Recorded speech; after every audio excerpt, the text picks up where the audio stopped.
धियो यो नः प्रचोदयात्।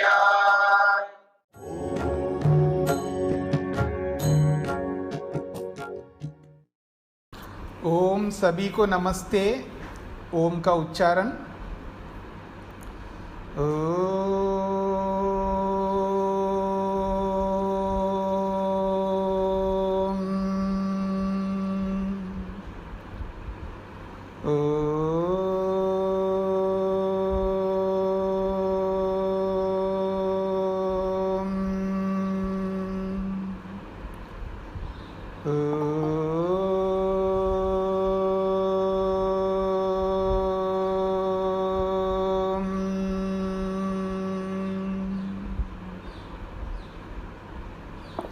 हाँ जी, मुंडकोपनिषद में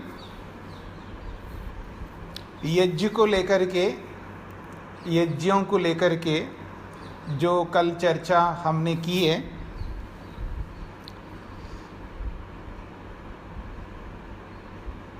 अक्सर मैं ये बात कहा करता हूँ, जब कोई व्यक्ति किसी एक विषय को या दो चार विषयों को लेकर उसी को सब कुछ मान लेता है, उसी से अपने आप को कृतकृत्य मान लेता है। ऐसी स्थिति में वो किसी भी आश्रमी में रहने वाला हो और किसी भी वर्णी हो, किसी भी वर्ण में रहने वाला हो, अर्थात वो ब्राह्मण, क्षत्रिय, वैश्य, शूद्र हो, या वो सन्यासी या वानप्रस्थी या गृहस्थी या ब्रह्मचारी हो, कोई भी हो, उसकी उन्नति कभी नहीं हो सकती, क्योंकि शास्त्र को अधूरा समझ करके, शास्त्र की बात को, वाक्यार्थ संबंध को पूरा न समझने के कारण से वो इसी अंधेरे में ही रहेगा, जो उपनिषदकार कहते हैं अविद्यायाम अंतरे वर्तमानाः स्वयं धीराः पंडितं मन्यमानाः जंघन्यमानाः पर्यन्ति मूढ़ा अंधेनैव नीयमाना यथा अंधा। इसकी चर्चा हमने कल की है। इसके आगे 9वें श्लोक को लेकर के चलते हैं। उसी बात को और पुष्ट करते हुए उपनिषदकार क्या कहना चाहते हैं। अविद्यायाम बहुधा वर्तमाना,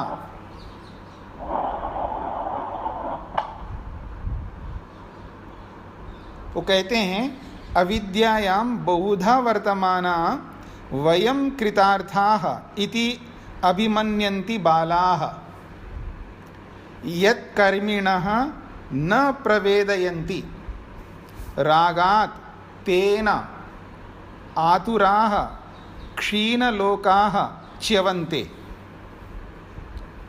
बहुत बड़ी बात कही है। अविद्यायाम बहुधा वर्तमाना, ये जो बहुधा जो शब्द आया है ना, इस पर ध्यान दीजिए कि आकंठ अविद्या में डूबा हुआ हो, ऐसा नहीं कहना चाहते हैं। यानी 100% वो अविद्या में है, ये भी नहीं कहना चाहते हैं। प्रत्येक विषय में वो अविद्या में है, ये भी नहीं कहना चाहते हैं। कहते हैं बहुधा वर्तमान अविद्यायाम, अनेक बार। बहुधा का अर्थ होता है अनेक बार, प्राय करके, अलग अलग विषयों में। अविद्यायाम वर्तमान, अविद्या में ही वो विद्यमान है या अविद्या में ही वो जी रहा है। और अविद्या में जीता वो क्या मानता है, तो कहा जा रहा है वयम कृतार्था इति अभिमन्यन्ति बालाः। वयम कृतार्था, हम तो कृतार्थ है। कृतार्थ का मतलब होता है जो करना था सो कर लिया जी। देखो जी, बच्चे सेटल हो गए जी अपने अपने काम में, वो बहुत खुश हैं। एक बेटा बेंगलुरु में, एक चेन्नई में, एक वहाँ है, एक यहाँ है, और सब सेटल हैं और सबके अपने अपने मकान बनवा दिया है, अपने अपने फ्लैट्स लेकर के अच्छे ढंग से रह रहे हैं। और हम भी खुश है जी, हम बस बिल्कुल ठीक हैं, मज़े में रह रहे हैं। आप देखेंगे कोई ना कोई ऐसा बोलता हुआ आप दिखाई देगा आपके सामने। या कभी आप पूछो कैसे हो, अभी हम तो गुजरात में रहते हैं तो हम लोग यही पूछते हैं केम छो, कैसे हो, तो यही उत्तर देते हैं। मैं ये नहीं कहना चाहता हूँ कि वो जानकर के देते हैं या व्यवहारिक रूप से औपचारिकता के रूप से देते हैं या किसी भी रूप में देखते हैं। अक्सर व्यक्ति इस बात को समझ नहीं पाता है कि वो उसी में अपने आप को कृतार्थ समझता है कि बस हम ठीक हैं, अब जो भी हम कर रहे हैं वो ठीक कर रहे हैं, बस यही हमारे लिए पर्याप्त है, इससे आगे हम बढ़ना नहीं चाहते हैं। पता नहीं क्या वो चाहते होंगे। जो भी है, ये सारी की सारी स्थितियां जो है वो यही कहना चाहते हैं, वो कृतार्थ, अपने आप को कृतार्थ, जो करना था सो कर लिया है, अब क्या करना है, अब तो बुढ़ापा आ गई है, अब क्या पढ़ना है, अब क्या होगा इस बुढ़ापे में, अब हम क्या कर सकते हैं, जो करना था हमने कर लिया। ऐसा जो भी मानते हैं तो उनके लिए उपनिषदकार कहते हैं बालाह, वो बच्चे हैं, वो बालक हैं, वो अज्ञानी हैं, अभी उनके पास समझ आया नहीं है, ये कहना चाहते हैं। फिर एक विशेष बात कही जा रही है, न प्रवेदयन्ति यत् कर्मिणः, यत् कर्मिणः, वो जो कर्म कर रहे हैं, मैं ये नहीं कह रहा हूँ वो पाप कर्म कर रहे हैं, बहुत भी अच्छे काम कर रहे हैं, जो भी कर रहे हैं अपने ढंग से, कोई हवन करता है, कोई संध्या करता है, कोई सेवा करता है, अपने अपने ढंग से अच्छे ही कर्म कर रहे हैं। लेकिन यत् कर्मिणः, जो भी वो कुछ कर्म कर रहे हैं, न प्रवेदयन्ति, वो इस बात को नहीं समझ पा रहे हैं। किस बात को? कि इतने कर्म कर लेने से हम इस नैया को पार नहीं कर सकते। जो भी हम अच्छे काम कर रहे हैं, जो भी पुण्य कर्म हम कर रहे हैं, पर उतने से, इसलिए कहना चाह रहे हैं न प्रवेदयन्ति, वो इस बात को समझ नहीं पा रहे हैं कि इतने कर्मों से हम मुक्ति को, मोक्ष को, या बहुत अच्छे हो जाएंगे, वो नहीं पकड़ पा रहे हैं। कारण क्या है इसके पीछे? तो कह रहे हैं रागात, राग के कारण से, राग के कारण से। राग जो है पूरे मन में भरा हुआ है।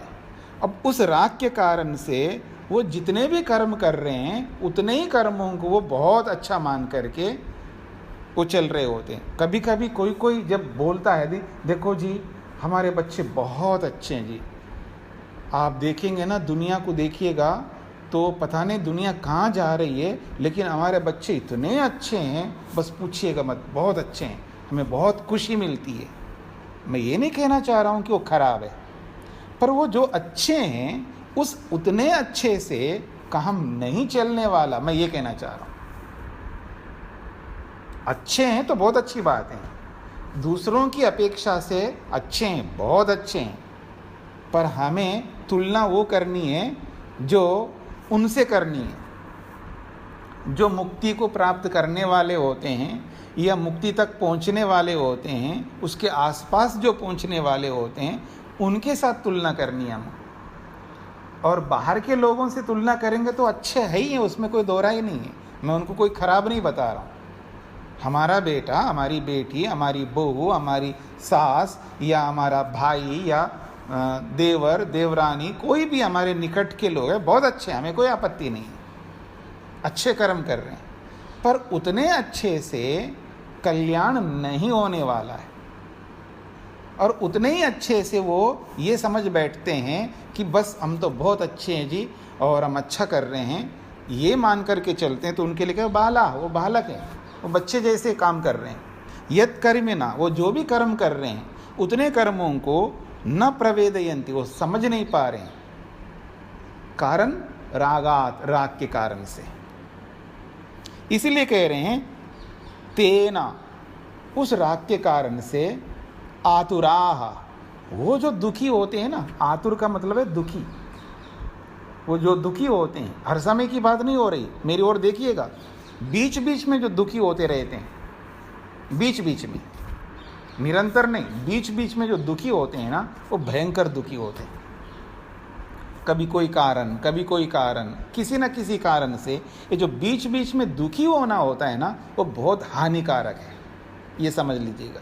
तो इसलिए कहना चाह रहे हैं तेना, इसी कारण से वे आतुराह, दुखी रहते हैं। और क्षीणलोकाः, बहुत बड़ी बात कही है। क्षीणलोका का मतलब है, अब जो भी उन्होंने कर्म किया है ना, जो अच्छे कर्म, जिनको बोलते हैं जी हम अच्छे कर रहे हैं, दुख मेरे बच्चों को भी ना हो आने, हम अच्छे कर रहे हैं, हम अच्छे कर रहे हैं, तो जो भी वो अच्छे कर्म कर रहे हैं उन अच्छे कर्मों को वो समाप्त कर रहे हैं अपने हाथों से। इसलिए कहना चाह रहे हैं क्षीण लोकाः, वो शीघ्रता से उनका फल भोग करके वापस उनको लौटना पड़ता है। और जब लौट के जब आते हैं तो देखना क्या करना पड़ता है। जब 9 महीने तक तो घर में रहना पड़ता है, वो दुख भोगना, फिर उसके बाद में पैदा होते ही बाहर निकलते ही 20-25 साल तक पता नहीं क्या क्या दुख भोगना पड़ता है, क्या क्या करना पड़ता है। वही पढ़ाई करो, वही सब कुछ करो, बहुत झमेला जैसा लगता है।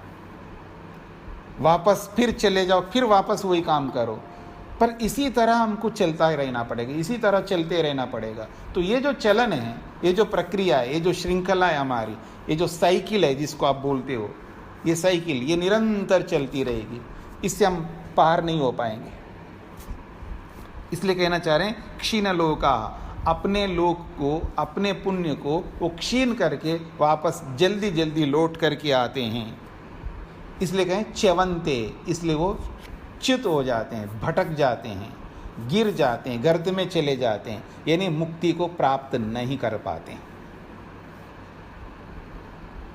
क्योंकि अपने रास्ते से जो मुक्ति वाला जो मार्ग है उससे गिर जाना, च्यवन का अर्थ होता है च्यवन्ते, वो गिर जाते, यानी मुक्ति वाले मार्ग से वो भटक जाते हैं। जैसे कोई व्यक्ति ट्रैक पर चल रहा हो और ट्रैक से हट जाए, बस गया वो वाली स्थिति है।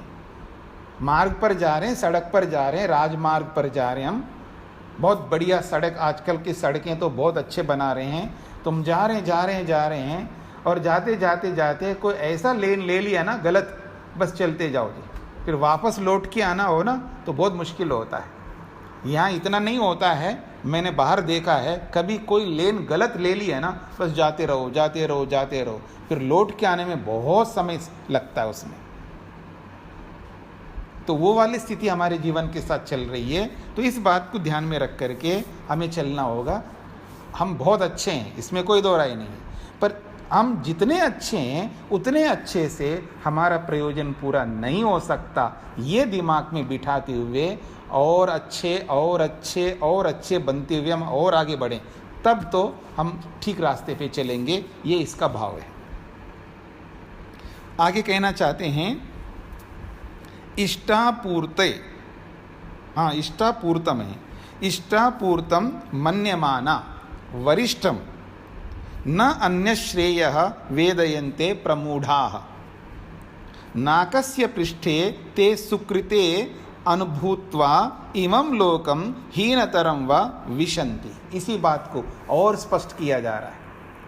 उपनिषदकार छोड़ नहीं रहे हमको, हमें पकड़ के रखा है। याद रखना, जब किसी व्यक्ति को हम पकड़ के रखते हैं ना, उसका पीछा नहीं छोड़ते हैं। उपनिषदकार भी, ऋषि लोग भी हमें ऐसे पकड़ के रखना चाहते हैं, हमें बांध के रखना चाहते हैं, ताकि हम सीधे रास्ते पे ठीक प्रकार से चल सके। वो कहना चाहते हैं इष्टापूर्तम मन्यमानाः, इष्ट और आपूर्त, ये पीछे भी कई बार ये शब्द आए, इष्टापूर्त, इष्ट और आपूर्त, इसके लोग अलग अलग व्याख्याएं करते हैं। तो जो हमारे लिए अभिष्ट है, जो हम चाहते हैं, जो अभी हमारे पास प्राप्त नहीं है, उस अप्राप्त को प्राप्त करने को इष्ट कहते हैं। और आपूर्त उसको कहते हैं जो हमने प्राप्त किया है, उस प्राप्त किए हुए को हम सुरक्षित करके रखना चाहते हैं। ये हर व्यक्ति चाहता है ऐसा। तो इष्ट और आपूर्त, अप्राप्त को प्राप्त करना और प्राप्त किए हुए को सुरक्षित रखना, ये हम लोग कर रहे हैं। और इसी को हम मन्यमाना वरिष्ठम, इसी को हम वरिष्ठ मान बैठते हैं, यानी इसी को सब कुछ मानते हैं हम। वरिष्ठम मन्यमाना, हम तो बहुत अच्छे हैं, हम अच्छे कर्म कर रहे हैं, जो भी हमने किया है बहुत अच्छे किया है, इसी को वरिष्ठम, इसी को श्रेष्ठ, इसी को उत्तम मान करके चल रहे हैं। इसलिए कह रहे हैं वरिष्ठम मन्यमाना, इसी को वरिष्ठ मानने लग रहे हैं। और न अन्य श्रेय वेदयन्ते, अब उससे अलग कोई श्रेय, इससे अलग और कोई श्रेष्ठता नहीं वेदयन्ते, नहीं मान पा रहे। न अन्यत श्रेयः वेदयन्ते, जो भी वो कर रहे हैं उससे अतिरिक्त, उससे अलग और कोई श्रेय मार्ग है और कोई उससे भी श्रेष्ठ है, उसको न वेदयन्ते, उसको बिल्कुल अनुभव नहीं कर पा रहे। ऐसा क्यों नहीं कर पा रहे? तो कह रहे हैं प्रमूढ़ा, वो मूढ़त्व से ग्रस्त हैं, अविद्या से ग्रस्त हैं, ये बात कही जा रही है। प्रमूढ़ा, वो अविद्या से ग्रस्त होने के कारण से, जैसे आपने सुना है ना, कामांधा न पश्यति, जब काम से अंधा हो जाता है वो किसी को नहीं देखता, ना माता ना पिता ना गुरु ना आचार्य ना भगवान, किसी को नहीं देखता वो।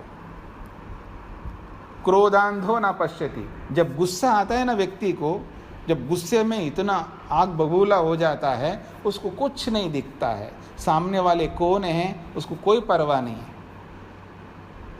जब गुस्सा से अंधा हो जाता है, जब लोभ से अंधा हो जाता है, तो काम क्रोध लोभ मोह ईर्षा अहंकार, इन सब से जब आकंठ डूब जाता है, अंधा का मतलब है उनसे इतना ग्रस्त हो जाता है कि वो उसके ऊपर हावी हो जाते हैं, उनका वर्चस्व जब हो जाता है, काम क्रोध लोभ मोह आदि दोषों का जब वर्चस्व हम पर हो जाता है, तब हमको सामने वाले कौन है कुछ नहीं दिखाई देता।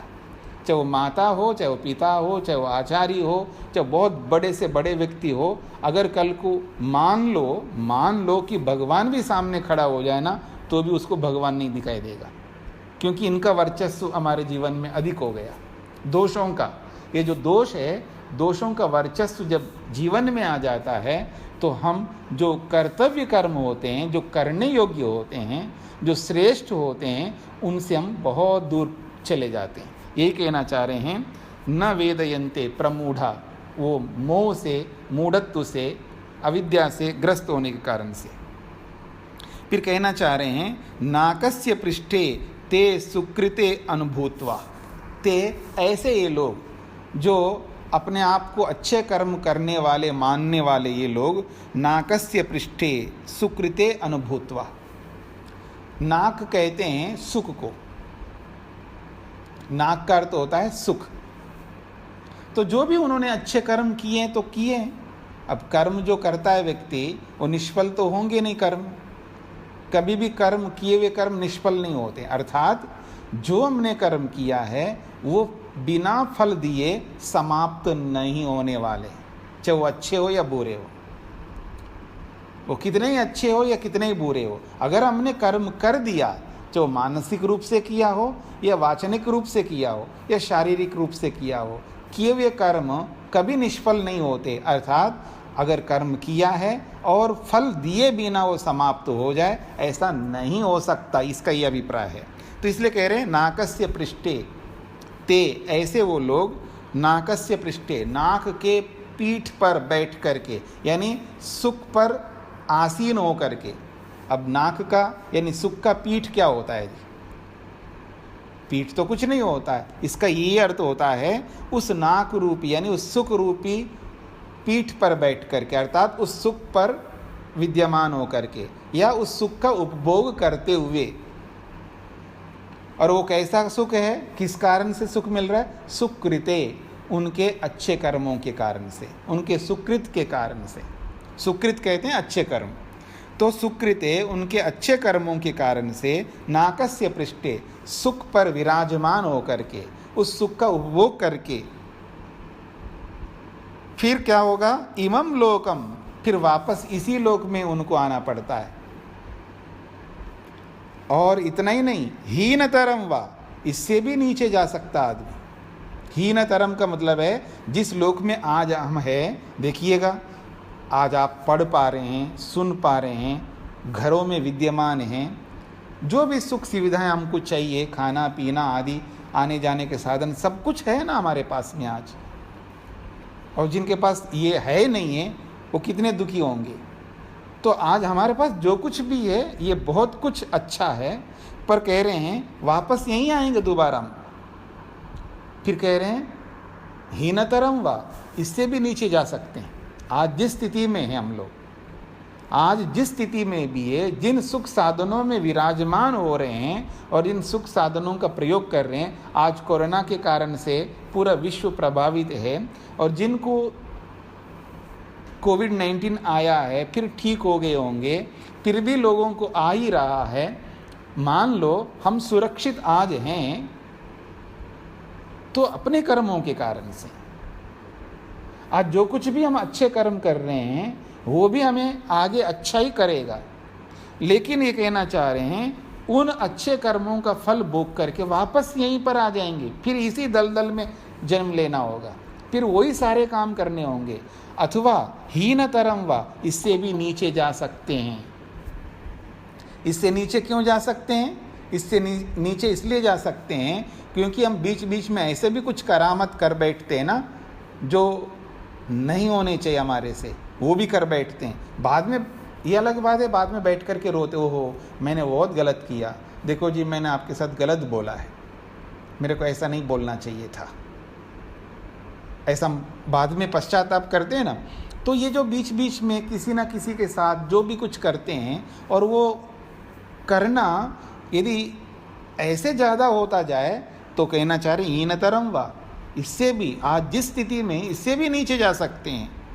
इसलिए कहना चाह रहे हैं इमम लोकम विशंति, इसी लोक को वापस लौट के आना पड़ेगा। अथवा हीनतरम वा विशंति, इससे भी नीचे लोक को, निकृष्ट लोक को, नरक लोक को भी प्राप्त हो सकता है। इसलिए सावधानी रखना है हमें कि कम से कम जिस स्थिति में, इस स्थिति में आ जाए तो अच्छी बात है, इससे नीचे तो नहीं जाना चाहिए, इससे ऊपर ही जाना चाहिए। ये भी नहीं सोचना है, देखो जी कोई बच्चा होता है ना, पास मार्क आ जाए मेरे को, पास मार्क ऐसा लोग लेकर के चलता है, पास मार्क्स। ये तो ज़माना निकल गया जी। ये हमारे ज़माने में, आपके ज़माने में था कि पास हो जाना ही बहुत बड़ी बात होती थी, पास होना बहुत बड़ी बात होती थी। लेकिन आज का ज़माना ऐसा हो गया कि 90% आए तो हाँ ठीक है, आ गया। 90% आया, आज के बच्चे तो 95 के ऊपर भी आ जाए ना तो भी परेशान रहते हैं। 96, 97, 98 आ जाए तो भी परेशान रहते हैं। 99 भी आ जाए ना किसी को तो भी परेशान रहेगा वो। ये जो परसेंटेज है ना आज का, वो एक आश्चर्यजनक है। पर इतना परसेंटेज लाने के बाद में भी वो जो चिंता में, टेंशन में, स्ट्रेस में जो रहता है ना, वो भी एक बहुत महत्वपूर्ण बात है। उसके बारे में फिर कभी विचार करेंगे। तो ये कहना चाह रहे हैं कि हम जिस स्थिति में, हे भगवान कम से कम ऐसी स्थिति में पैदा करना, ये जो सोच अगर हम रखेंगे तो वो बहुत हानिकारक है। ये तो वही वाली बात है कि जिस ज़माने में आप परीक्षा देते थे या मैं देता था तो पास होना बहुत बड़ी बात थी। तो पास मार्क की सोचे हम लोग तो नीचे भी उतर सकते हैं ना। पास मार्क्स तक ही हम विचार करें तो उससे नीचे उतर के फेल भी हो जाएंगे ना। तो यही कहना चाह रहे हैं हीनतरम वा, इससे भी नीचे जा सकते हैं। इसलिए हमें आज जो अपेक्षा रखनी है, हे भगवान मेरे को वहाँ पहुँचा दो जहाँ मैं पहुँचना चाहता हूँ। अगर नहीं पहुँच पाए किसी कारण से, थोड़ा सा उससे नीचे उतरेंगे, लेकिन आज की स्थिति से तो नीचे नहीं उतरना है ना हमको। जिस स्थिति में आज है इससे नीचे नहीं जाना है। ये इसका अभिप्राय है हीनतरम वा विशंति, इससे नीचे भी जा सकते हैं। इससे नीचे ना जाने के लिए लक्ष्य बहुत बड़ा ऊंचा होना चाहिए। लक्ष्य जब भी हम बनाएं, चाहे हम स्वर्ग का लक्ष्य बनाएं, चाहे कोई भी लक्ष्य बनाएं, लेकिन उस स्वर्ग में भी बहुत अंतर होता है। स्वर्ग में अंतर है, याद रखना। स्वर्ग को प्राप्त करने का भी लक्ष्य बनाओ तो स्वर्ग में भी जो हाईएस्ट होगा ना, जो अत्युत्तम वाला स्वर्ग, उसकी कामना करना है। इसलिए प्रयोजन, लक्ष्य बहुत ऊंचा रख करके चलना होगा। यही कहना इसका अभिप्राय है श्लोक का। ये तो उन लोगों की बात है जो स्वयं पंडितम मन्यमाना, स्वयं अपने आप को समझदार और जो भी मानते हैं, हम तो बिल्कुल ठीक है जी, हम ठीक चल रहे हैं, ऐसा मान करके जो चलते हैं, उनकी क्या गति होती है, इसकी चर्चा तो यहाँ तक 10वें श्लोक तक की है।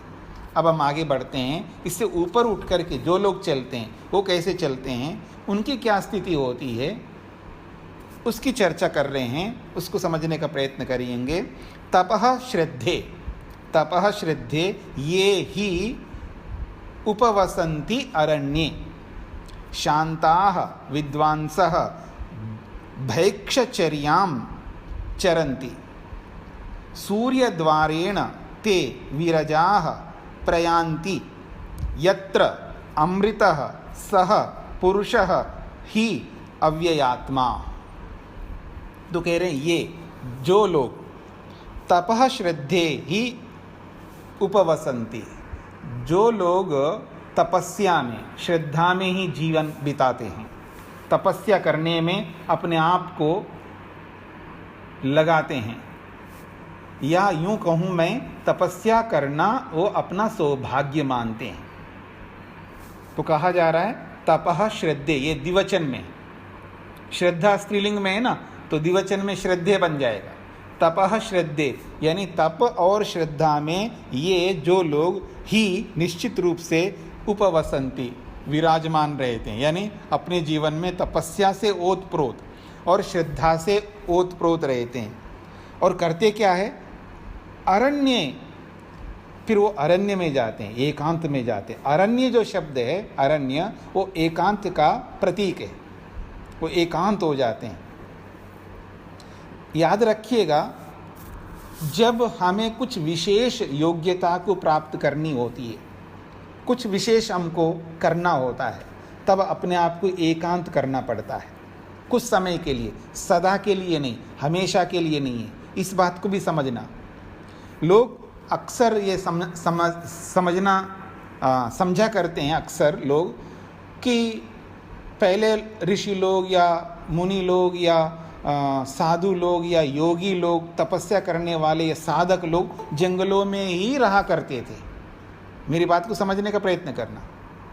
पहले के लोग, मुनि हो, साधु हो या साधक लोग हैं, उपासक लोग हैं, वो जंगलों में ही रहा करते थे, ऐसा अक्सर लोग बोलते हैं, आपने भी सुना होगा। ये बिल्कुल गलत बात है। जंगलों में ही अगर हमेशा रहेंगे तो व्यवहार किससे करोगे? एकांत में हमेशा रहोगे तो व्यवहार किससे करोगे? अकेला ही रहोगे, किसके साथ अहिंसा का पालन करोगे? कैसे पता लगेगा आप हिंसक है या अहिंसक है? आप एकांत में अकेले ही रहोगे तो पता कैसे चलेगा आप सत्य बोलते हैं या झूठ बोलते हैं? तो यम नियम का पालन किसके साथ करोगे? अकेले के साथ, अपने आप के साथ? आपके लिए तो दुनिया चाहिए। आपके लिए क्या? सबके लिए चाहिए। सबके लिए दुनिया चाहिए। हमें भीड़ में ही रहना है, हमें जनता के अंदर ही रहना, उसी के बीच में रहना है। सबके बीच में रह करके ही हमें मुक्ति तक पहुंचना है। इस बात को समझने का प्रयत्न करिए। लेकिन सबके बीच में रहते हुए कभी कभी बीच बीच में हमको कुछ विशेष काम करने पड़ते हैं, विशेषकर अपने अंतरात्मा को सुधारने के लिए, अपने मन को सुधारने के लिए, अपनी इंद्रियों को ठीक रखने के लिए। तो वो जो बीच बीच में हमको कुछ करना पड़ता है, तब हमें एकांत में जाना पड़ता है, केवल एक पीरियड के लिए, एक समय के लिए, कुछ समय के लिए। तो एकांत में जाना होता है। इसी के लिए संकेत किया अरण्य। अरण्य का मतलब जंगल। वो इसलिए बोला जाता है क्योंकि एकांत होता है। तो एकांत का प्रतीक है जंगल। अगर मान लो आज जंगल नहीं है किसी के पास में, तो ये ना सोचना कि जंगल नहीं है तो कहाँ जाऊँ। तो भाई एकांत हो जाओ, रूम में, कमरे में बंद हो जाओ, कहीं जाओ, अपने घर में एक रूम में बंद हो जाओ। जैसे क्वारंटाइन हो जाता है ना कोई आदमी, ऐसे ही। तो अपने घर में रहो या बाहर जाके किसी के घर में रहो या होटल में रहो या किसी आश्रम में जाओ, किसी संस्थान में जाओ, किसी गुरुकुल में जाओ, कहीं भी जाओ, पर एकांत हो जाओ। तो कहना चाह रहे हैं, अगर आपको विशेष तप करना है, विशेष श्रद्धा से युक्त होना है, तो क्या करो? अरण्य उपवसंती, फिर एकांत में जाकर, जंगल में जाकर के विराजमान हो। क्यों? शांताः, वहाँ शांति मिलती है। फिर वो कहा जा रहा है विद्वांसाः, क्योंकि ये विद्वान ऐसा कर सकता है, समझदार ऐसा कर सकता है, जिसके पास विद्या है, जिसके पास समझ है, जिसके पास विवेक है, वो ऐसा कर सकता है। फिर एक विशेष बात कही जा रही है, भिक्षचर्याम चरंती, भिक्षा पर अपना गुजारा करते हैं, वो फिर भिक्षा की याचना करते हैं। तो ये वो वाली बात है जिसके सारे कर्तव्य पूरे हो गए। विशेषकर गृहस्थ में रहने वालों के लिए, गृहस्थ के जब कर्तव्य पूरे हो गए हैं, ऐसे लोगों के ऊपर ये लागू होगा। गृहस्थ में रहते हुए भिक्षाचर्य नहीं कर सकते, गृहस्थ में रहते हुए भिक्षाटन नहीं कर सकते। मतलब भिक्षुक बनना ये गृहस्थी का काम नहीं है। भिक्षुक बनने का मतलब, भिक्षुक का मतलब भिखारी की बात नहीं कर रहा हूँ मैं, हाँ याद रखना, भिखारी में और भिक्षुक में जमीन आसमान का अंतर है। भिखारी तो अयोग्य व्यक्ति होता है और भिक्षुक जो होता है वो योग्य व्यक्ति होता है, अधिकारी व्यक्ति होता है। तो ये जो भिक्षाटन करना, भिक्षा मांगना, किसी के साथ में किसी के सामने हाथ फैलाना, ये गृहस्थी का काम नहीं है, ये ब्रह्मचारी का काम है, ये वानप्रस्थी का काम है, ये सन्यासी का काम है। 3 आश्रमों के लोगों को ये भिक्षाटन करना होता है। अथवा एक और बात कह रहा हूँ मैं, ब्राह्मण भले ही वो गृहस्थी है, हाँ याद रखना, कोई ब्राह्मण है वो भी भिक्षाटन कर सकता है, क्योंकि ब्राह्मण जो है कमा नहीं सकता। कमाने का मतलब है वो व्यापार नहीं कर सकता ब्राह्मण, हाँ याद रखना, ब्राह्मण है तो वो नौकरी भी नहीं कर सकता। मैं ऋषियों की परंपरा की बात कर रहा हूँ, मैं आज की बात नहीं कर रहा हूँ। अगर वो ब्राह्मण है तो वो नौकरी नहीं कर सकता, फिर कैसे जिएगा? वो भी भिक्षाटन करेगा, मतलब वो भी मांग लेगा, क्योंकि ब्राह्मण है। ब्राह्मण का काम है मांगना, दान लेना।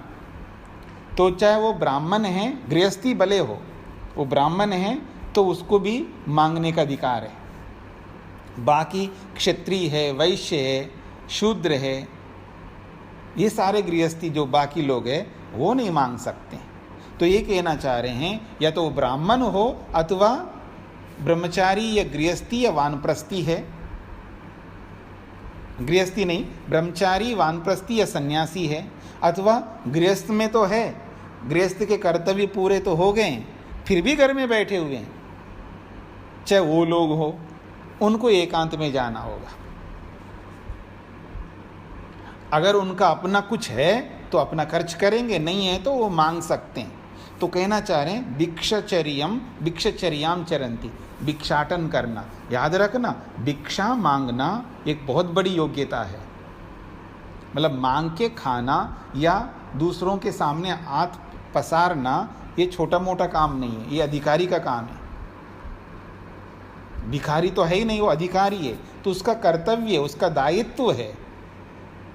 इससे अहंकार जो है समाप्त हो जाता है, याद रखना।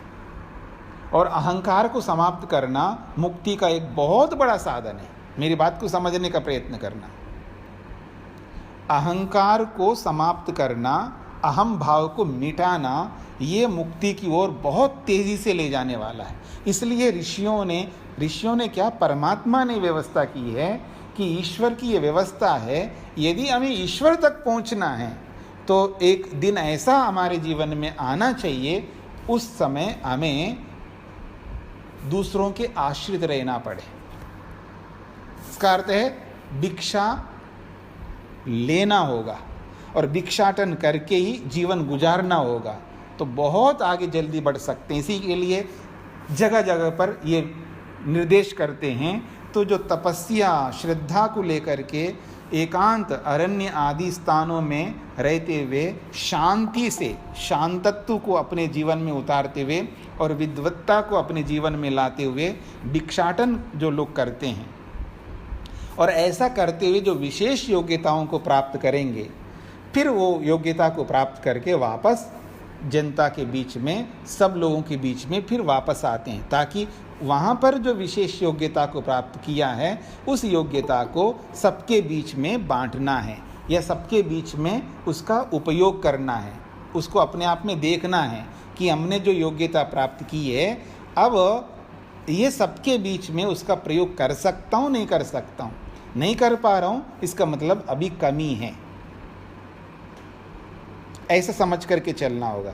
अब ऐसा करते करते करते अपनी योग्यता को जब बहुत ऊंची योग्यता बना लिए और जो करना था वो सब कुछ कर लिया है, ये सारे नियमों को लगा करके, फिर वो जब शरीर छोड़ करके जाएंगे तो कैसे जाएंगे और कहाँ जाएंगे, इस बात को दूसरी पंक्ति में बोला जा रहा है। सूर्य द्वारेण ते, अब ते वो लोग सूर्य द्वारेण, अब सूर्य के द्वारा जा रहे हैं।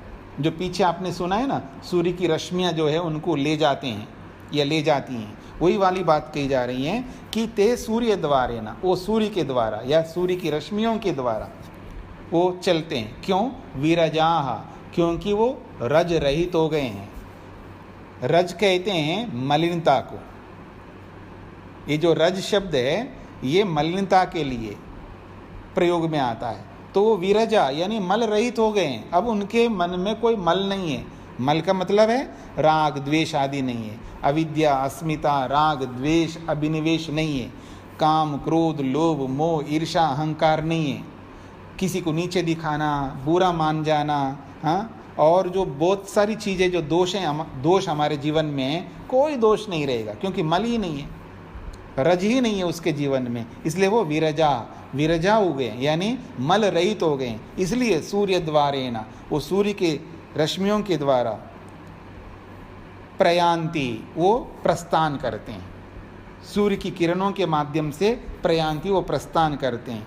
कहाँ प्रस्थान करते हैं? तो कह रहे हैं यत्र अमृतः सह पुरुषः ही अव्ययात्मा, वहाँ प्रस्थान करते हैं यत्र, जहाँ पर अमृतः, वहाँ केवल अमृत अमृत है, वहाँ केवल आनंद ही आनंद है।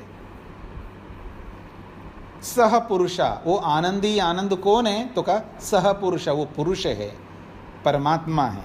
वो कैसा है? अव्ययात्मा, वो कभी व्यय नहीं होता है। उसका आप आनंद कितना ही लेते रहो, घटता नहीं है, याद रखना। क्या विशेषता देखिए, ज्ञान में और आनंद में, यानी ईश्वर के किसी भी गुण में एक बहुत बड़ी विशेषता है कि आप कितना ही उसका उपयोग कर लीजिएगा, वो समाप्त नहीं। जैसा सुनते हैं ना आप, अक्षय पात्र है, तो परमात्मा अपने आप में अक्षय पात्र है। उसका आनंद लो, उसका ज्ञान लो, उसका बल लो, उसका कोई भी गुण लो, वो कभी घटते नहीं है, समाप्त नहीं होते हैं। वो अक्षय है, क्षय रहित हैं। इसलिए कहा अव्यय आत्मा, वो आत्मा ऐसा है, व्यय नहीं होता यानी समाप्त नहीं होता, घटता नहीं है, ह्रास को प्राप्त नहीं होता है। तो जहाँ अमृत स्वरूप, पुरुष स्वरूप और अव्यय स्वरूप जो पुरुष परमात्मा है, वहाँ पर ये सूर्य की किरणें, ये सूर्य उस मल रहित व्यक्ति को या उन मल रहित व्यक्तियों को प्रयान्ति ले जाती हैं, रश्मियाँ, जहाँ पर केवल आनंद ही आनंद, अमृत रूप आनंद है, और उस आनंद का उपभोग करेंगे वहाँ रहते हुए, यानी मुक्ति। ये बात कही जा रही है, मुक्ति में जाता है तो मोक्ष में केवल अमृत है और कुछ नहीं। मतलब वहाँ तो दुख और तक, मतलब कोई दुख तो है ही नहीं है, केवल आनंद ही आनंद है। तो आनंद से तृप्त हो जाएंगे, ये इसका अभिप्राय है। तो यहाँ तक पहुँचने के लिए व्यक्ति को जीवन में तप को धारण करना पड़ता है। इसलिए योग दर्शन ने कहा है, महर्षि पतंजलि ने कहा, वेदव्यास ने तो विस्तार से स्पष्ट किया है, न अतपस्विनो योगा सिद्ध्यति, जो तप नहीं करता है वो योग को कभी सिद्ध नहीं कर सकता। और जिसके जीवन में श्रद्धा नहीं है, यानी सत्य को जिसने धारण नहीं किया है, वो भी कभी भी उस अमृत को पा नहीं सकता। हम अपेक्षा रखते हैं कि सामने वाले मुझ पर श्रद्धा रखे, अर्थात सामने वाले मेरे साथ सत्याचरण करें, ये हम सब अपेक्षा रखते हैं। पर हम दूसरों के साथ सत्याचरण करें या ना करें, ये मेरी मर्जी, हमारी मर्जी है, ऐसी हमारी जब तक धारणा रहेगी, जब तक हमारा सोच ऐसा रहे कि मैं सामने वालों के साथ कैसा भी बर्ताव करूं, कोई बात नहीं, क्योंकि मैं तो फ्री स्टाइल का आदमी हूं, कुछ भी कर सकता हूं सामने वालों के साथ में, लेकिन सामने वाले सारे मेरे साथ में सत्याचरण ही करें, ऐसा जो भी सोच हमारे में रहेगा, वो सोच हमें ले डूबेगा। ये इसका अर्थ है। तो इस दृष्टि से हमें समझ करके चलना है कि हमें एकांत में बीच बीच में जाते रहना चाहिए। आप में से कुछ लोग हैं जो एकांत में बीच बीच में जाते हैं, लेकिन सबको जाना चाहिए, क्योंकि एक विशेष योग्यता को प्राप्त करने के लिए मौन होकर के, मौन का भी अपने जीवन में बहुत बड़ा लाभ मिलता है, मौन होकर के एकांत में जाना पड़ता है, जाना चाहिए, और कुछ विशेष योग्यताओं को प्राप्त करके वापस लौट करके उन योग्यताओं को व्यवहार में उतार करके अपने आप को देखना पड़ता है। हाँ, मैंने जो योग्यता प्राप्त की है वो योग्यता समाज में रहते हुए उस योग्यता को वैसा ही बना पा रहा हूँ या उसमें कमी ला रहा हूँ, ये देखना पड़ता है, बीच बीच में जाना पड़ता है व्यक्ति को। तो ये श्लोक पूरा हो गया। अब आगे बढ़ते हैं। परीक्ष्य लोकान कर्मचितान ब्राह्मणः निर्वेदम आयन। फिर कहा है निर्वेदम आयन, हाँ यहाँ तक तो निर्वेदम आयात, अच्छा ये है निर्वेदम आयात।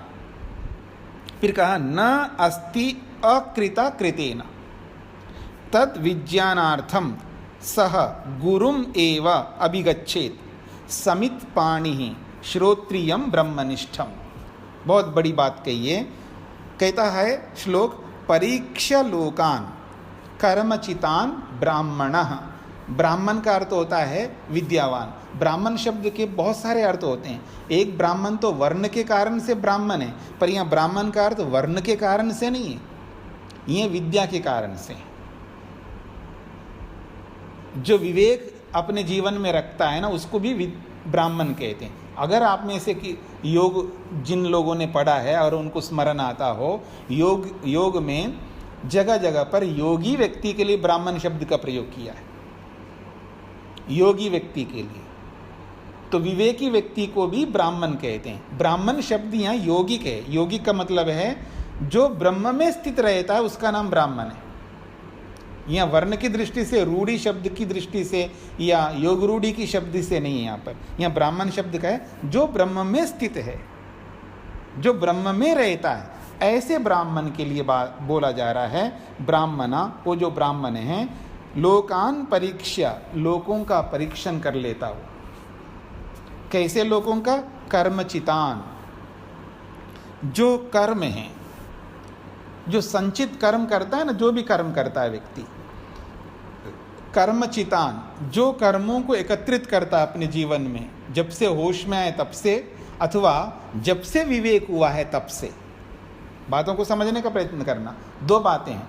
एक तो हम कर्म जो करते हैं, होश में आते ही कर्म करना स्टार्ट हो जाता है हमारा, यानी हमारे कर्म हो जाते हैं। जो होश में नहीं होते हैं वो एक अलग प्रक्रिया उसकी। जब होश में का मतलब है हमें पता लगा ये उचित है, ये अनुचित है, ये धर्म है, अधर्म है, ये पुण्य है, ये पाप है, ये सत्य है, असत्य है, ऐसा जब हमें समझ में आ गया, उसके बाद जब हम कर्म करते हैं तो उन कर्मों की बात है। तो कर्मचितान, जो हमने एकत्रित किया है कर्म, चाहे होश में आने पर एकत्रित किया, अथवा अब दूसरी बात कह रहा हूँ मैं, होश में तो आ गए लेकिन विवेक नहीं हुआ। वो वाला होश तो आ गया कि पाप क्या है, पुण्य क्या है, ये समझ में तो आ गया, लेकिन अभी अभी विवेक प्राप्त नहीं हुआ। अभी तक जीवन में विवेक को धारण नहीं कर पाए। तो जिस दिन विवेक को धारण कर लेते हैं, अर्थात जिस दिन हमें वैराग्य हो जाता है, तब से जब कर्म जो करते हैं वो सारे के सारे कर्म हैं यहाँ पर कर्मचितान, जो हमने कर्मों को एकत्रित किया है, उन सब कर्मों का हमने परीक्षण कर लिया है कि कैसे कर्म अभी तक हुए हैं, या विवेक को प्राप्त करके मैंने कैसे कर्म किए हैं। दोनों में तुलना करता है, तो दोनों की परीक्षा करता है। तो परीक्षा लोकान, लोकों को भी परीक्षा कर लेता है, यानी जो भी उसने भोग, लोक का अर्थ मनुष्य भी है, लोक का अर्थ संसार भी है, लोक का अर्थ हम जो भी उपभोग करते हैं वो भी है। लोक शब्द के भी बहुत सारे अर्थ होते हैं। लोक शब्द जो बनता है लोकरी दर्शने, यानी लोक का अर्थ मनुष्य भी होता है, और लोक का अर्थ भोग भी होते हैं, जो भी हम भोगते हैं वो सारे के सारे भोग। और लोक शब्द का अर्थ संसार भी होता है, पृथ्वी लोक, अंतरिक्ष लोक, द्यूलोक, उसको भी लोक कहते हैं, और मनुष्यों का नाम भी लोक है। और जो हम भोगते हैं जिन पदार्थों का, रूप रस गंध स्पर्श आदि, उनको भी लोक कहते हैं। तो कहा जा रहा है लोकान कर्मचितान परीक्षा, तो जो लोक हैं, चाहे वो भोग रूपी लोक हैं या जो मनुष्य लोक हैं या ये संसार रूपी लोक हैं, इन सब को लेकर के वो परीक्षा कर लेता है और अपने कर्मों को भी अपने सामने रखता है। ये कौन है ऐसा करने वाला? ब्राह्मणा, जो ब्रह्म में स्थित हो गया। अब पकड़ में आ गए उसको कि मेरा जो कल्याण है, जो मेरा उद्धार है, अब ये ब्रह्म ही कर सकता है, ना मेरी माँ, ना मेरा पिता, या ना मेरी पत्नी या पति, या ना कोई दुनिया का कोई भी आदमी मेरा उद्धार नहीं कर सकता, मेरा उद्धार तो भगवान ही कर सकता। ऐसा पहचान जिसको हुआ है वो ब्रह्म में स्थित हो जाता है। तो ऐसा जो ब्राह्मण है वो निर्वेदम आयात, अब वो निर्वेद को प्राप्त होता है, अब ऊब जाता, जिसको आपकी भाषा में बोलो ऊब गया। वो किससे? रूप, रस, गंध, स्पर्श, शब्द से, पांचों विषयों से वो ऊब गया। अब तो नहीं चाहिए जी मेरे को, ये ऊब जाता है। इसी को निर्वेदम कहते हैं, अर्थात उसको उनसे वैराग्य हो जाता है, उनको उन भोगों से वैराग्य हो जाता है, उनको उन लोगों से जो हमारे निकट के जितने भी संबंध है उनसे भी वैराग्य हो जाता है। ये सारा का सारा वैराग्य हो गया है, तब वो क्या समझता है? कृतेन न अस्ति अकृतः। ये बहुत बड़ी बात कही। कृतेन का मतलब है जो भी मैंने कृत कर्म किए हैं, जो समाप्त होने वाले हैं, इन कृत कर्मों से, इन समाप्त होने वाले कर्मों से न अस्ति अकृता, वो अकृत परमात्मा नहीं मिलने वाला है। ये बहुत बड़ी बात कही है। इसका अन्वय करके देखिएगा, निर्वेदम आयात, यहाँ तक हटा दो, फिर कहा न अस्ति अकृतः कृतेन। तो कृतेन, जो कृत कर्म हमने किए हैं, जो भी कर्म किए हैं हमने, जो जल्दी समाप्त होने वाले, उन जल्दी समाप्त होने वाले, चाहे वो पुण्य कर्म हो चाहे पाप कर्म हो, चाहे स्वर्ग को प्राप्त कराने वाले कर्म हो, चाहे इसी संसार में सामान्य आदमी के रूप में फल देने वाले कर्म हो, तो ये जो कृत कर्म हैं, इन कृत कर्मों से अकृतः न अस्ति, वो अकृत हमको नहीं मिलने वाला है। ये बात वो परीक्षा, इसका परीक्षण कर लेता, उसको एहसास हो जाता है, इसलिए उसको निर्वेदम आयात कहा, इसलिए उसको वैराग्य हो जाता है इन सब चीज़ों से। तद विज्ञानार्थम, उसी को और ज़्यादा जानने के लिए, बात को समझ लें, वैराग्य तो हो गया, छोटा सा वैराग्य, सामान्य वैराग्य हो गया उसको, पर तद विज्ञानार्थम, उस अकृत को और अधिक जानने के लिए, तद विज्ञानार्थम, उस अकृत को और अधिक जानने के लिए, सह, वो व्यक्ति, वो ब्राह्मण व्यक्ति जो ब्रह्म में स्थित हो गया, उसको ये समझ में आ गया अब ब्रह्म ही मेरा उद्धार करने वाला है, ऐसा सह वो व्यक्ति गुरुम एव अभिगच्छेत, उसको इधर उधर नहीं भटकना चाहिए, उसको सीधा गुरुम अभिगच्छेत, वो गुरु के पास जाना चाहिए, वो गुरु जो इसमें जीता हो। जैसे हम किसी से कुछ सीखने के लिए जाते हैं तो हमको पहले पता लगाते हैं कि ये जो सिखाने वाला है वो जानता है नहीं जानता है। किसी बच्चे को किसी ट्यूटर के साथ उसको लगाना हो, किसी ट्यूटर को लगाना हो, तो कितना आप परीक्षण करते, कितना देखते हैं, कितना पता करते हैं, कितना सर्च करके देखते हैं आप कि ये ठीक से पढ़ाता है नहीं पढ़ाता है, कैसा आदमी है, इसका व्यवहार बिहेवियर कैसा है, बहुत सारी बातें देखते हो ना आप। तो ठीक इसी प्रकार जब ब्रह्म में स्थित हो गए, मेरा उद्धार ब्रह्म ही करेगा, तो हमें उसी के पास जाना होगा जो पहले से ब्रह्म में स्थित हो। तो इसलिए कहा जा रहा है सह गुरुम एव अभिगच्छेत, वो उसी गुरु के पास जाएं। और कैसे जाएं उसके लिए भी बताया जाए, समित पाणी ही, खाली हाथ मत जाओ, समित पाणी, हाथों में समिधा लेकर के जाओ। और किसके पास जाना है उसके विशेषण दिया, वो गुरु के विशेषण बता रहे हैं आप। श्रोत्रियम, पहली बात वो श्रोत्री होना चाहिए। श्रोत्री उसको कहते हैं जो श्रुतियों को जानता हो, जो वेदों को जानता हो, जो परमात्मा के आदेश को जानता हो। परमात्मा का जो वेद है उस वेद में वो स्थित है, उन वेदों को जानता है, इसलिए कहा श्रोत्रियम, वो श्रोत्री होना चाहिए, यानी श्रुति को जानकार हो, श्रुति को जानने वाला हो, उसी को श्रोत्री कहते हैं। फिर कहा ब्रह्मनिष्ठम, वो ब्रह्म में स्थित हो। जिस गुरु के पास हम जा रहे हैं वो ब्रह्म में स्थित होना चाहिए, वो ब्रह्मनिष्ठ होना चाहिए, क्योंकि आप स्वयं ब्रह्म में स्थित हो गए, यानी अभी आपको पता लग गया ब्रह्म ही मेरा उद्धार कर सकता है, तो फिर जिसके पास जा रहे हैं वो भी ब्रह्म में स्थित है या नहीं है, ये भी हमें समझना होगा। तो ये कहना चाह रहे हैं ब्रह्मनिष्ठ जो ब्रह्म में स्थित है, श्रोत्रिय जो श्रुतियों को जानने वाला है, यानी जिसको विद्या आती है, ऐसे व्यक्ति के पास, ऐसे गुरु के पास, एवक मतलब ऐसे ही गुरु के पास, एवक मतलब है ही, ऐसे ही गुरु के पास अभिगच्छेत जाना चाहिए, और खाली हाथ मत जाना, समित पाणी ही, समर्पित होकर के अपने हाथों में समिधा लेकर के जाना चाहिए। ये बात यहाँ पर कही है। एक श्लोक इस खंड का बचा हुआ है।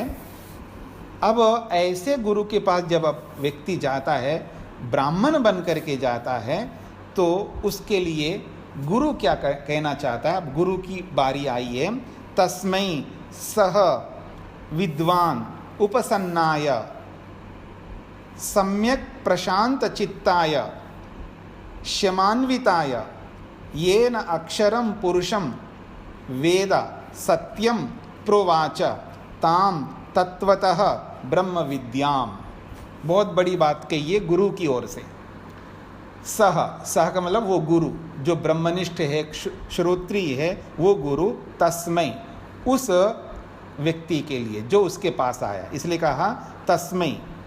उपसन्नाया जो उसके निकट आया है, सह वो कौन है, गुरु। कैसा गुरु है, विद्वान, वो विद्वान है, विद्या उसके पास है।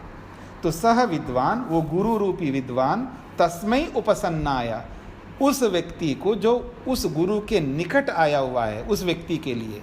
और केवल ऐसे नहीं आया, तो उसके लिए विशेषण दे रहे हैं आने वाले व्यक्ति के, सम्यक प्रशांत चित्ताय, उसका जो चित्त है, उसका जो मन है प्रशांत हो चुका है, अब इधर उधर भटक नहीं रहा है। उसका मन भटकता तब है जब वो ब्रह्म में स्थित नहीं होता, याद रखना मेरी बात को। जब उसको ये नहीं पता है कि मेरा उद्धार भगवान ही करेगा, जब तक ये पता नहीं लगता तब तक उसका मन जो है भटकता रहता है, इधर उधर वो भटकता रहता, कभी इधर जाता, कभी उधर जाता, कभी किसी के पीछे, कभी किसी के पीछे दौड़ता रहता है।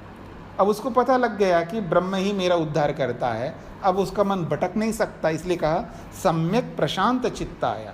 उसका मन जो है ना बिल्कुल प्रशांत हो जाता है। आपने योग पढ़ा है ना, तो योग में आता है प्रशांत चेतसा, उसका मन जो है प्रशांत, प्रशांत कहते हैं सागर को, समुद्र को। जैसे आप यहाँ तो इतना ज़्यादा दिखाई नहीं देता, विदेशों में तो बहुत अक्सर दिखाई देता है। कई बार जो है बिल्कुल समुद्र के निकट ही कोई एयरपोर्ट होता है ना, तो और अच्छा समझ में आता है। तो बिल्कुल समुद्र के निकट ही एयरपोर्ट है, तो नीचे उतरते उतरते उतरते समुद्र के बिल्कुल पास में आ जाता है वो फ्लाइट, तो बिल्कुल पानी ऐसा दिखता है, क्योंकि थोड़ा दूरी तो काफ़ी होता है, तो उस दूरी में बिल्कुल शांत, हलचल ही नहीं दिखाई देता, पानी बिल्कुल स्टिल एकदम। ऐसा पानी दिखता है जैसे आप किसी बर्तन में पानी रखते हो तो वो हिलता डुलता नहीं है, तो ऐसे पानी दिखाई देता है। इसको कहते हैं प्रशांत। प्रशांत समुद्रवाची शब्द है, समुद्र को द्योतित करता है। जिस प्रकार से समुद्र एकदम शांत दिखाई देता है दूर से, हाँ याद रखना, दूर से जैसे एकदम शांत दिखाई देता है, ऐसा ही प्रशांत चित्ताय, समुद्र के समान जिसका चित्त बन गया हो, ऐसा व्यक्ति के लिए। एक और बात कही है साथ में विशेषता उस आने वाले व्यक्ति की, शमान्विताय, शम से युक्त है। शम समझते हैं ना, शम दम आदि जो शब्द आते हैं ना, शम दम तितिक्षा, तो क्षमा शब्द का अर्थ होता है जो अपनी इंद्रियों को अपने वश में कर लिया। अब इंद्रियों को इधर उधर भटकने नहीं देगा, क्योंकि जब मन को ही नहीं भटका रहा है व्यक्ति, तो इंद्रियां कहाँ जाएंगी। उसी की इंद्रियां इधर उधर भटकती रहती है जिसका मन भटकता है। अब मन को ही अपने हाथ में काबू में कर लिया है, इसलिए शम से युक्त होता है। शम का मतलब है इंद्रिय निग्रह, जिसकी इंद्रियां सारी जो है उसके हाथ में आ गई, यानी इंद्रियां कहीं नहीं जा सकती, इंद्रिय जित बन जाता है, इंद्रियों को जीत लेता है। तो शम से युक्त, प्रशांत मन से युक्त उस निकट आए हुए व्यक्ति के लिए सविद्वान, वो विद्वान क्या करेगा? येन अक्षरम पुरुषम वेदा, जिसके माध्यम से अविनाशी अक्षर रूपी पुरुष ब्रह्म को वेदा जाना जाता है। और वो कैसे? सत्यम, वो सत्य यथार्थ के रूप में जाना जाता है। ऐसे उस ताम ब्रह्म विद्याम, उस ब्रह्म विद्या को तत्वता यथार्थ रूप से उवाचा या प्रोवाचा, प्रोवाचा मतलब उवाचा, उसको अच्छी प्रकार से उसको बता दिया, यानी उसको उपदेश दे दिया। ये श्लोक कहना चाहता है। फिर एक बार देखिएगा, तस्मै, उस व्यक्ति के लिए, किस व्यक्ति के लिए? उपसन्नाय, जो निकट आया हुआ है। किसके निकट? सह विद्वान, जो गुरु रूपी विद्वान है। तो सह विद्वान, वो जो विद्वान है जिसके निकट वो आया है, तो तस्मै उपसन्नाय, उस निकट आए हुए उस व्यक्ति के लिए, कैसा व्यक्ति है? सम्यक प्रशांत चित्ताय, जो बहुत निर्मल समुद्र के समान जिसका शांत हुआ है, ऐसे शांत चित्त वाले के लिए। और कैसा है वो? शमान्विताय, शम से अन्वित है, यानी शम रूपी इंद्रिय निग्रह से युक्त है, ऐसे व्यक्ति के लिए सह विद्वान, वो गुरु रूपी विद्वान क्या करें? येन अक्षरम पुरुषम वेदा, जिसके माध्यम से उस अविनाशी पुरुष परमात्मा को वेदा जाना जाता है। कैसा है वो? सत्यम, वो यथार्थ रूप में है। ऐसे सत्य उस पुरुष अक्षर परमात्मा को जानने के लिए ताम ब्रह्म विद्याम, उस ब्रह्म विद्या को प्रोवाचा, उस आए हुए व्यक्ति को उसने, गुरु ने प्रउवाचा, उपदेश दे दिया, समझा दिया। देखो ऐसा है अक्षर, ऐसा तो उपदेश दे दिया तो उसने प्राप्त कर लिया, उसका भी कल्याण हो जाता है। ये कहना चाहते हैं यहाँ पर। तो स्पष्ट हो गए जी? ये खंड भी पूरा हो गया आपका। किसी के पास कोई प्रश्न हो तो पूछ सकते हो।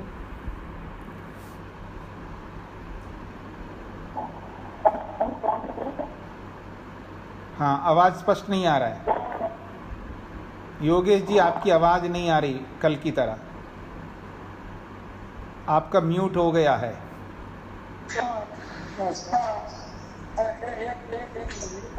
अष्टादशोक्तम वरम, इसकी व्याख्या करनी बाकी थी यार। हाँ हाँ हाँ, चलिए।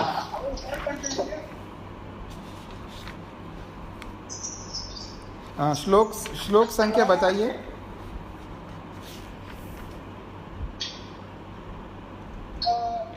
7:16 लिखा है। अच्छा, 7। हाँ जी, ठीक है जी जी। प्लवा ही एते अद्रिड़ा यज्ञ रूपा अष्टादश उक्तम अवरम येषु कर्म एतश्रेयो ये अभिनंदन्ति मूढ़ा जरा मृत्युम ते पुनरेवापि यन्ति। अष्टादश का मतलब है 18 होता है। अब आप म्यूट कर सकते हो। तो अष्टादश का मतलब है 18। अब 18 संख्या आई है तो 18 जहाँ जहाँ 18 संख्या पूर्ण होती है। योगेश जी म्यूट करिए। हाँ, तो 18 संख्या आई तो 18 जहाँ जहाँ पूर्ण होता है उन सारी चीज़ों को ले सकते हैं। अब यहाँ पर 18 संख्या को पूरा करने के लिए, क्योंकि यज्ञ का प्रसंग चल रहा है, यज्ञ का प्रसंग चल रहा है, तो यज्ञ में जब यजमान बैठ कर के यज्ञ करता है तो उसके लिए 16 ऋत्विकों की आवश्यकता होती है। जब यज्ञ करता है तो 16 ऋत्विक चाहिए होता है। एक एक वेद का एक एक ऋत्विक होता है। जैसे ऋग्वेद है तो ऋग्वेद का ऋत्विक अलग होता है, उसके लिए नाम दिया है होता। ऐसे यजुर्वेद का ऋत्विक, यानी ऋत्विक का मतलब पुरोहित, मोटी भाषा में कहूँ तो ऋग्वेद का पुरोहित, फिर यजुर्वेद का पुरोहित, फिर सामवेद का पुरोहित, फिर अथर्ववेद का पुरोहित, ऐसे 4 होते हैं। तो 4 ऋत्विक होते हैं। फिर इन 4 ऋत्विकों के एक एक ऋत्विक के उसके सहयोगी तीन तीन और होते हैं, तीन तीन ऋत्विक और होते हैं। तो ऐसे एक एक वेद के चार चार ऋत्विक बनते हैं। तो 4 × 4 कितने हो जाएंगे? 16। ठीक है जी। 16 ऋत्विक होते हैं उस यज्ञ को पूरा करने के लिए। जैसे दर्शेष्टि यज्ञ है या पूर्णमा अपने अमावास्येष्टि है, नहीं, दर्शेष्टि को अमावास्या कहते हैं, पूर्णमासेष्टि है या चातुर्मास्येष्टि है। ऐसे बहुत सारी इष्टियाँ हैं, बहुत सारे बड़े यज्ञ हैं। अग्निहोत्र के लिए नहीं चाहिए होता है। अग्निहोत्र के बाद के जो यज्ञ होते हैं, दर्शेष्टि, पौर्णमासेष्टि, चातुर्मासेष्टि, आग्रायणेष्टि, ऐसे सोमयाग, ऐसे और बड़े बड़े यज्ञों में, तो बड़े यज्ञों के लिए 16 ऋत्विक होते हैं। तो वो 16 ऋत्विक तो हो गए चारों वेदों के, और 2 और बचे हैं, वो होंगे यजमान, यजमान स्वयं, उसकी पत्नी। ये भौतिक संसार को समझने के लिए, भौतिक यानी क्या कहना चाहते, आदि दैविक सृष्टि को समझने के लिए यहाँ पर ये बात कही जा रही है कि 16 ऋत्विक और यजमान की पत्नी, कुल मिलाकर 18 बन जाते हैं। एक तो ये है। लेकिन आध्यात्मिक अगर इसका अर्थ करेंगे तो हमारे अंदर की जो है, ये सारे ऋत्विक बन जाएंगे। यानी अहंकार है, महतत्व रूपी बुद्धि है, मन है, ठीक है ना, और इंद्रियां हैं। तो जो अंदर के है, ये सारे के सारे ये 18 तत्व पूर्ण हो जाएंगे आध्यात्मिक दृष्टि से। तो ये 2 प्रकार की गणना यहाँ पर आप ले सकते हैं। इंद्रियां भी आ जाती हैं और मन, बुद्धि, अहंकार भी आ जाते हैं। तो ये सारे के सारे अंदर के जो हमारे शरीर के अंदर है ना, जैसे ब्रह्मांड में बाहर के हैं वैसे अंदर के हैं। तो ये दोनों को मिलाकर के 18 तत्व बन जाते हैं।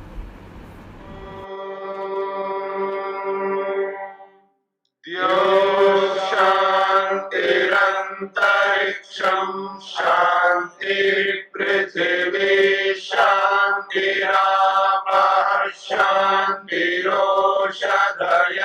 शांति वनस्पतयः शांतिर्विश्वे देवाः शांतिर्ब्रह्म शांति सर्वं शांति शांतिरेव शांति क्षमा शांतिरेधि